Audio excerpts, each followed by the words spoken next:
Badharghat stadium সংলগ্ন শ্রীনগর এলাকায় TR01G3911 নম্বরের একটি মারুতি গাড়ির আটক করে গাড়ি থেকে বেশ কয়েকটি ব্রাউন সুগারের কৌটা ও ইয়াবা ট্যাবলেট উদ্ধার করে এলাকাবাসী মঙ্গলবার। পরবর্তী সময়ে বুধবার গাড়িটিকে পুলিশের হাতে তুলে দেন এলাকাবাসীরা। ঘটনা হয়েছে কালকে সন্ধ্যা 8টা সাড়ে 8টা নাগাদ। আমরা এদিক দিয়ে যেতে আসছিলাম, যাওয়ার সুবাদে আমরা এই ওয়াগনার এই 3911 গাড়িটা অনেকদিন ধরে লক্ষ্য করতেছি। মানে এটার মধ্যে নেশাগার বাড়ি হয়, প্লাস আমরা ওই গুডাউনের সামনে কোল্ড স্টোরের সামনে গাড়িটা দাঁড়া করে এটার মধ্যে মট্টত খায়। অনেকদিনই লক্ষ্য করা হয়েছে। আমরা থানাতেও কমপ্লেন করছি, শ্রীনগর থানাতেও করছি, আমতলী থানাতেও করছি, SDPO স্যার পর্যন্ত যান।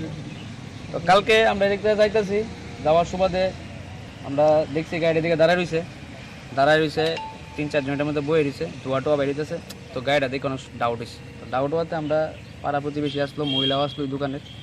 আমরা সবাই মিলে গাড়িটার সামনে গিয়ে দেখছি তারা এটার মধ্যে ড্রাগস নিতেছে। ঠিক আছে, তো ড্রাগস নেওয়াতে গাড়ির পিছনে নাম্বার আসলো, ওই নাম্বারে ফোন করা হয়েছে, মালিক আইছে। মালিক আই বলেছে মালিক তারা এই বিষয়ে অজ্ঞাত, মালিক জানে না কিছু। ঠিক আছে, তো তারপর আমরা যথারীতি পুলিশে কল করছি, পুলিশও রেসপন্স করছে। তো মালিকে আমার কাছে রিকোয়েস্ট করছে যে না এরকম কিছু করেন না, আমি একটা ট্রাভেল সেন্টারে চলে গাড়িটা, আমরা রেপুটেশন খারাপ হবে। চাকরি করে তাই এনআইটিতে, কি জানি নামটা, পূর্ণেন্দু চক্রবর্তী তাদের বট্টপুকুর বাড়ি। তো কইছে তাদের ইনসাল্ট হইব, এলিগা পুলিশ জানাইতো না, সকালবেলা এসে সবাই লোক বইয়ে কথাবার্তা করবে এলাকাবাসী। তো আমরা কিছু কইছি না, সকাল পর্যন্ত আমরা ওয়েট করছি, কেউ আয় না। তো এরপর আমরা পুলিশে জানাইছি, জানাইতে বাধ্য হয়েছি। পুলিশে জানাইতে পুলিশ মালিকের কথা শুনে মালিকের নিয়ে এখানে আইসে, এসে ওখানে সার্চ করে দেখছে গাড়ির মধ্যে অনেক কিছু পাওয়া গেছে, কোটটা ট্যাবলেট, ইয়াবা ট্যাবলেট সব কিছু পাওয়া গেছে। তো এইগুলি ওখানে জব্দ করে নিয়ে গেছে। Bureau report, Tripura news 8।